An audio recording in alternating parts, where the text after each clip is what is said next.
It's all psychosomatic. You think you need these things, but you don't. Your brain convinces you, we need this to deal with things. We need this to cope. We need this to survive. Drugs, alcohol, smoking, whatever it is. Addictions, obsessions, habitual, obsessive, compulsive behaviors. These all lend themselves to self-destructive tendencies. No good comes from an addiction. Too much of anything is not a healthy thing. You have to learn to create balance in yourself and in your life. You have to understand this is how they exploit your weakness, because that's what your addiction is. It's a weakness. Absolutely. So they know full well what they're doing, but now it's high time that you know full well what you need to do. Instead of surrendering your energy and lording over to them your power like you've done, take it back. Take back control.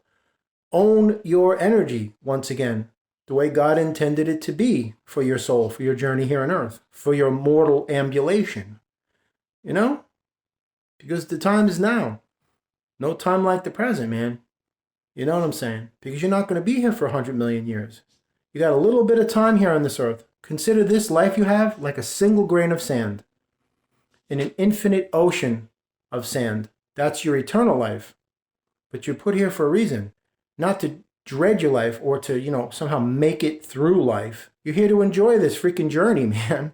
But they don't make it enjoyable because they control the mechanism of the infrastructure that you are immersed in.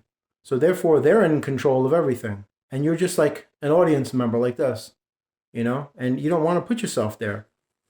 And I'm not saying that everybody's lumped into the same gradation, because that couldn't be farther from the truth. There's a lot of very intelligent people on this planet that have autonomous and proactive control of their own life. They're not subjugated.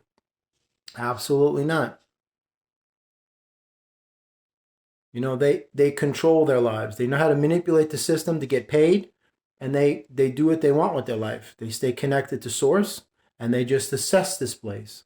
They don't assimilate it.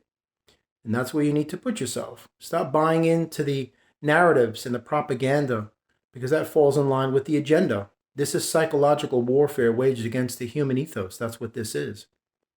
You know what I mean? These are basically like, how do I put this? These are like soul pirates, man.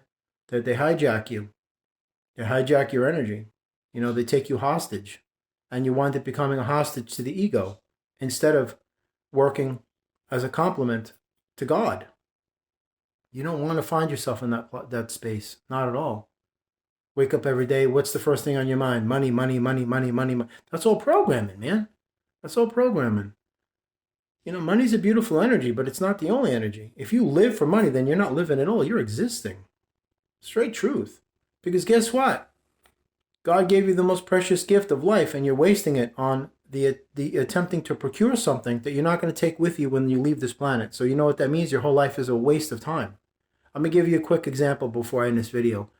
Let's suppose you gain access to this huge building, right? And in this building is the everything of everything, every material product and consumer this and all the stuff that you love so much, right? You got this unlimited shopping cart. So you spend all day filling it with everything in the store. It takes you all day, hours and hours and hours and hours. You're taking, you off the shelf. I want this. I got to fill my cart with that. And your cart is just rising and expanding and just overflowing with every material thing and money and house and cars and clothes and jewelry and fame and notoriety, reputation, impressing others, all this stuff. You're piling up your cart, right? By the time you hit the door to go, guess what? They go, you can't bring any of it with you. Sorry. And that's exactly what you're doing with your life. Because you got to leave the way you came with what you brought. And that's your heart and your energy. Because that material stuff ain't coming with you. I'm just saying.